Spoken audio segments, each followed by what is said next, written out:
આવો મિત્રો, આજે આપણે હોલિસ્ટિક ફર્ટિલિટી થેરાપી દ્વારા કન્સીવ થયેલો મિરેક્યુલસ કેસ ડિસ્કસ કરીશું. તમને ખબર છે મેડમ કે મારું AMH ઓલમોસ્ટ નેગ્લિજિબલ 0.001 હતું.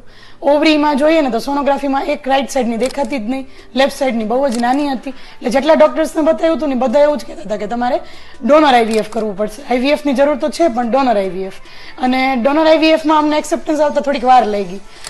પછી ધીમે ધીમે જયારે એક્સેપ્ટન્સ આવ્યું તો લીગલ રિફ્રેમ્સ થતા હતા બધા, ત્યારે ડોનર સાયકલ્સ બંધ હતી.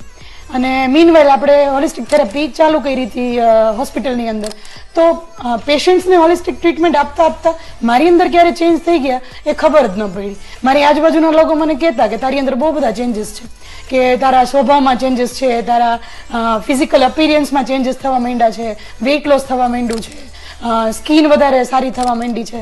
સેકન્ડ થિંગ કે મને પીરિયડ્સ મારા રેગ્યુલર થવા માંડ્યા હતા, અને ઓવ્યુલેશન ના પીરિયડની મને થોડીક પેઇનથી જાણ રહેતી કે મને ઓવ્યુલેશન પીરિયડ મારો આવી ગયો છે.